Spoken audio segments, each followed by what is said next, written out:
What up, Sauce Gang, and welcome back to the channel. Hot Sauce Beats here with a banger Skibidi Toilet analysis reaction for you guys. That is right, as you know, last night at 1:15 a.m. Central Standard Time, Tafuk Boom graced us with Skibidi Toilet 79 Part 3. We are officially back.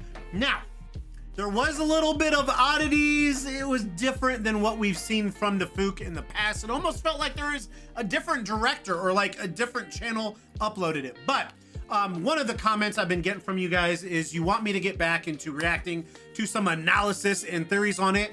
And a lot of this is because Elite Cameraman stopped. And once he stopped, I stopped reacting to analysis and reactions. But there's another great Skibidi Toilet analysis YouTuber out there named DataBio. She or they, I don't know. The voice is AI, I believe. So I'm not 100% sure. I'm just assuming it's a she, but well, I shouldn't assume. But anyways, I've been on their channel before and it's been amazing. So we're gonna check it out. Their video, the speaker era begins. Skibidi Toilet 79 Part 3. And we're gonna see what happens. But anyways, I'm beyond hyped to jump in this, but before we do, can you please show DataBio some love by subscribing to their channel? Chat, we're trying to get to 250,000 subs. So if you haven't yet, please smash the subscribe button and join the Sauce Cake family. But enough talking, let's get to reacting and roll that bomb ass intro, chat. Pew! Hot Sauce Beats is finally here. Hot Sauce Beats is finally here. Eat, sleep, make beats. Eat, sleep, make beats. Hot Sauce Beats! Woo, woo. Oh, Sauce Gang, I'm excited for some analysis on this because a lot happened in this video. The episode actually dropped. And again, it was very faster than different. anyone expected. We finally got a look at the Speakerman base. Boom And even teased the Speaker Titan Woman. Speakerman. And then out of nowhere, we see a full-on statue of Dark Speakerman. Which, bro, just feels hella off to me. But the wildest part? Speaker Camera Woman. Woman literally popped back Camera to Woman, life my out of bad, Camera nowhere. Woman. And Jeffrey, bro, looks like he's been munching on Godzilla steaks. Cause man's built like a skyscraper now. Not gonna lie, feels like Boom's cooking some serious mind games here, especially with Camera Woman's resurrection. Dude, this video Something's was definitely so off, odd. and it ain't as clean as it looks. And yeah, I hate to admit it, but this episode is packed with technical issues too, which is pretty unusual, considering how Boom usually polishes every single frame to perfection. Yep. Basically, something went off the rails with this episode. So let's break it all down piece by piece. Hello friends, you're on the channel. DataBio! Subscribe to the channel and DataBio! press the like button under the video to I hope speed you up guys the enjoy release this of the chat, next because video. again, I would love And to let's get go. back into Let's kick it reacting off to with some the fact analysis that and this theory. episode actually has especially multiple audio tracks. when we only So get yeah, you can pick which language to listen one in. Sounds like a Skibidi flex, but Toilet every honestly, like 2 months. the new audio tracks legit sound like they were recorded in a bunker or on some flip phone mic from 2003. Nothing goes according to plan these days. It sounded terrible, dude. Idiot. You are all important to me. Heutzutage läuft nichts mehr nach Plan. Wait, what? Idiot. Seid mir alle wichtig. The dub That's literally bad, just dude. slaps over the original TV Man voice. And all the background SFX, like the Astro effects and ambient stuff, got butchered in quality, like downgraded 100 times.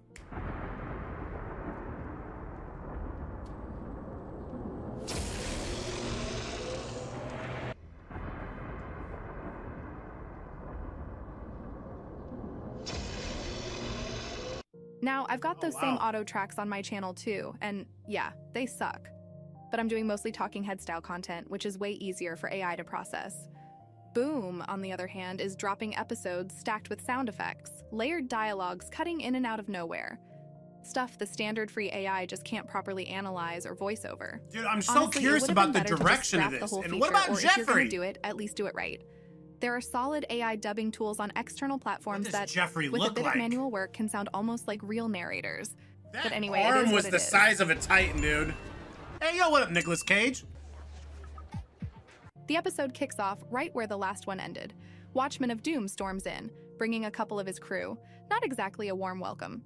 Large TV man drops the line. Nothing goes according to plan these days. POV Speaker Man presses him like, "Why risk yourself for us?" And then Big Bro throws out this surprisingly heavy line. "You're all important to me." It's wild seeing TV Man, the same guy who used to call other races trash, now shifting into this almost family-first mindset. The Astros kick things off with a full-on roast session, and one of them immediately goes straight kamikaze. These dudes seriously been binging Fast and Furious. While an Astro slams into large TV man, the cameraman's FPS suddenly jumps to like 300 and they're just frozen in place. Why not? And over all of this chaos, you keep hearing Stakes' goofy scream. It was kind of, this whole fight scene, it was hard to really kind of see and analyze what's going on. It was very blurry at times. Screams that don't fit the scene at all. Jeez, okay. That was loud and made me jump.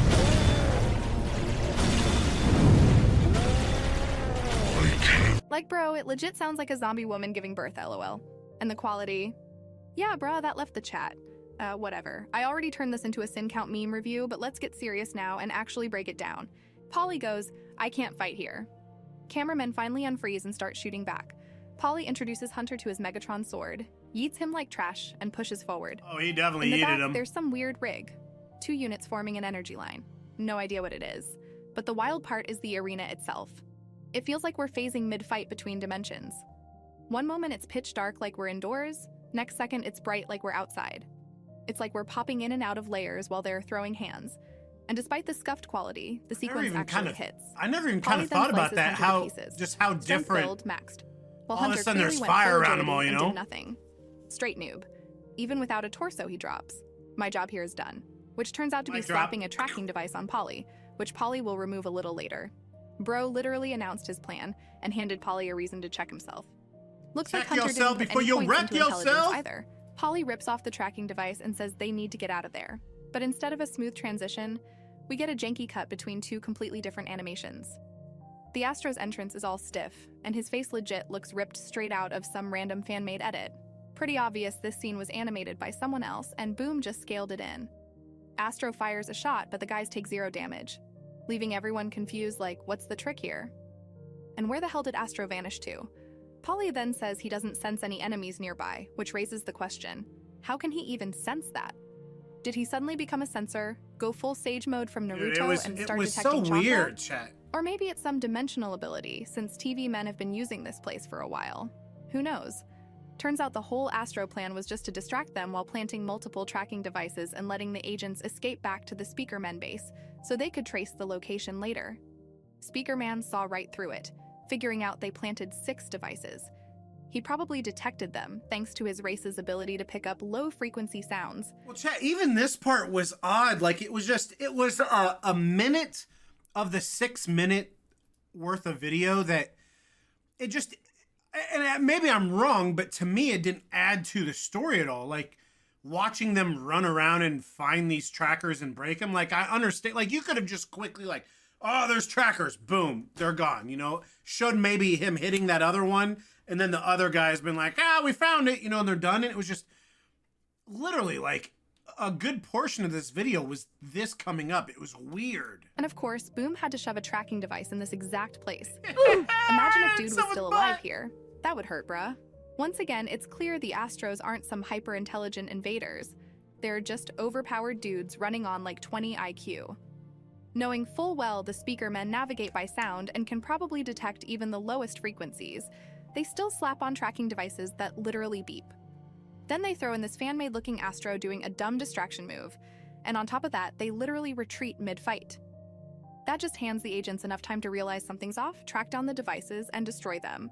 Instead of simply beating the agents within an inch of their lives, giving them 0 breathing room and forcing them to run while still carrying the trackers?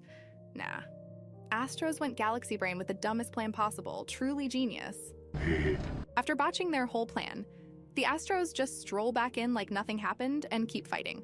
Watchman of Hell starts flexing, dropping lines like, "Your end is near," and claiming they've now taken control of this place. But what does he actually mean? Is he just saying we're stronger so this spot's ours now? Yeah, Or is he looks hinting that they literally badass. seized control of the dimension itself? Honestly, I'm leaning toward the second one. Remember those 2 structures shooting the energy beam? Looked almost like some kind of station or anchor. So maybe after this episode, Large TV Man won't be able to use this dimension for teleportation anymore, since it's basically enemy territory now. That station might not just be some Okay, capture that's device good- to block good TV Men theory from right teleporting. there. It could also be a teleport hub for the Astros themselves. Basically, it locks TV Men out while giving the Astros their own gateway in. Remember how So at first basically, there we weren't don't know. two obliterators with the Watchmen of Doom? Then suddenly, they just appear out of nowhere. Wouldn't be a stretch to say they popped in thanks to that station. Who knows, Okay. bro? Boom's just throwing more smoke screens at us, like he wants to explain everything in the very last episode. Polly straight up loses it and decides to go 1v1 against this monster, Literally. only to get blasted away by a single homing spear. Then, Uncle Watchman of Doom drops the absolutely insane line, "You wanted my big long sword? Hell nah, bruh." Boom might have gone way too far with this goofy aw he humor. did. Like, You bro want was my aiming to make long the show sword, feel bro? serious, world-class epic. And then we get that. Low-key hilarious, to be but Jeffrey also time. completely derails the tone. What do you think? Funny or just dumb? But then, out of nowhere, I thought it a was total funny. dark horse, full-on plot piano in the bushes. Jeffrey spawns in and yells, "Whose mad dog is off the leash? This is my residence. This is my universe." And bro literally crawls out like Pennywise from the sewers, except he looks juiced up on a Mario mushroom. The kind that makes Mario supersized. And you Dude can't shows see. up towering over everyone like some giant raid boss. Except and just look at this dude's massive arm. Yeah. That punch looked like something straight out of Saitama. Watchmen of Doom should have been reduced to atoms after that. And of course, Jeffrey decides to wake up at the very end of the fight. Like, thanks bro, real helpful. Man waits until everyone's half dead just to flex with a one-punch finish, when he could have strolled in at the start, folded the Astros, ripped off the parasite, and we'd be chilling with a happy ending. But nope, dude hits snooze on his alarm until the plot demands it. Thanks to Jeffrey lending some backup, the agents manage to escape. Speaker Man checks in, like, is Polly He's okay? hurt though. Yeah, bro, he's fine. Aside from the fact that he literally has no torso, but sure, it's just a scratch. Polly even doubles down, saying it's nothing serious. Then we cut to the Speaker Men base, which, according to my old theory, is probably underwater. And, yep, turns out that really was a statue of Dark Speaker Man. For some reason, it's glowing with red RGB lighting, though. Dude, I can't And wait I have to no see idea how they managed to Titan wire Speaker that Man into a 3.0. statue. And honestly, I don't even get the point of this statue. It feels overused. Like, Plungerman had a statue. Now Dark Speaker Man gets one too. And to me, he never even felt like that major of a character. I Instead mean, we of cooking liked up him. His Godzilla-level double nukes daggers and were spawning sick. brand new semi-titans, we're gonna build statues and gigantic football field-sized rooms full of absolutely nothing. Speaker Man immediately freaks out. He literally sees the ghost of Camera Woman, who should be dead, and everyone else acts like nothing happened, like she never died at all, which puts Speaker Man's sanity on blast. Even the TV scientist is like, "Bro, did you hit your head? She's been here the whole time." Speaker Man protests, "I have proof, the camera footage." But the TV scientist just brushes it off and the detective confiscates the camera for investigation. Honestly, looking at poor Speaker Man here made me feel sorry for him. More than for Camera Woman who died in the last episode. And low-key, that animation was kind of fire. Camera Woman glides through the air like she's straight up Michael Jackson. Then the subtitles from Titan Speaker Man pop up. "Take your time, friends. I'll go when I'm ready. Don't rush it." Cut to black, the TV scientist asks, "Are you ready?" And Speaker Man replies, "Almost."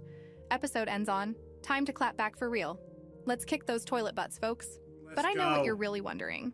How the hell is Camera Woman still alive? Honestly, there are way too many possibilities. One option, what Speaker Man saw was just an illusion crafted by some secret agent, and Camera Woman wasn't even there. But then the obvious question, why would the agent even do that? Answer, hell if I know. Second option, that Camera Woman is a shapeshifter. Maybe even that lady who planted the virus on a cameraman back in season 25. But then we hit another wall.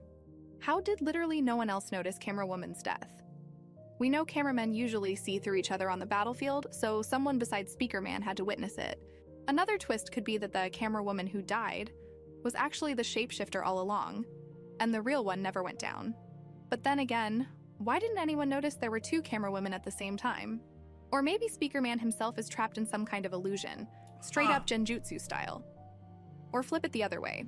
What if everyone else is stuck in the illusion, and Speaker Man is the only one actually seeing the truth?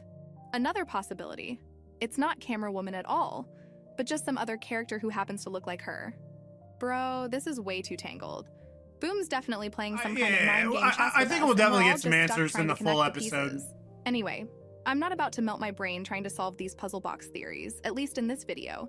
If you've got ideas, drop them in the comments. Overall, the episode felt mid. Basically, zero real info, bad quality all around, weird random sounds, frozen frames, awkward animations, looked more like 360p than 4K, plus a ton of bugs and glitches. Honestly, it doesn't even feel like Boom's usual work. I don't know if he was trying to show us what happens when he rushes, or if he just didn't care this time. It's also pretty obvious that parts of the episode were handled by different animators, so Boom is clearly trying to speed things up for us. But now you see why he usually worked solo. If you want something done right, you do it yourself. Still, I'm not disappointed. Whatever's going on in Boom's head, no matter how much copium he's inhaling, I can see he's at least trying to get episodes out faster. What will come of that? Who knows? Personally, I'd rather the episodes come out slower, but with the usual high quality. Yeah, that means I've got less content to work with for my own videos, but he could just drop more spoilers and extra info between episodes. Actually, this analysis was more on the troll side. I wasn't out here sniffing every single detail in the shadows, like, oh, check the chair, or there is a secret reference, or whatever. So if you spotted something I missed, drop it in the comments and I'll add it in the next video. But that's it for now. Stay skibidi. Stay skibidi. Stay skibidi. Chat, yeah, see, here's what I struggle with, dude. So clearly, and I even noticed this on my reaction, right? That something was afoot. This was weird. But here's what my problem is, chat. We're not getting videos out sooner. Part two came out August 20th. Month and a half, bro. And then before that, part one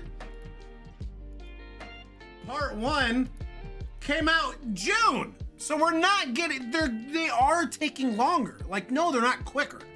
Yes, part 3 came out quicker than part 2, but we used to get stuff like every other week. Actually, in the height of it, we're getting like 30-second clips, 30-second to a minute clips, which I miss. I wish we did get that.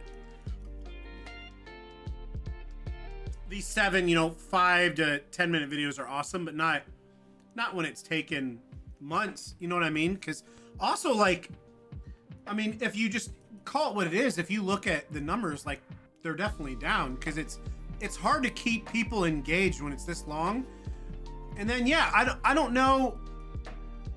I don't know what is up with this new episode. I said this on my reaction. It felt like this was like we were reacting to like a fan-made video. It was very different. The vibe was off. It didn't feel like a Defuk Boom video, but I'm for it. Anytime we get an OG Defuk, I'm ready for it. And it just progresses the story, and there's so much. Like, I think this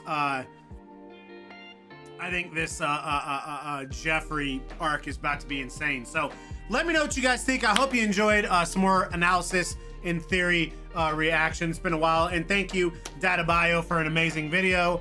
But yeah, show Data Bio some love by subscribing to our channel and chat. We're trying to get 250,000 subs, so if you haven't yet, please smash the subscribe button. Join Sasuke family. Enjoy the rest of your day, and remember, it's just sleep and make beats, and as usual, be coming on another. That's all I got. Boom, I'm out. Got nothing but love for the Sauce Gang. Peace out, chat. Love you guys. Much love. Peace out.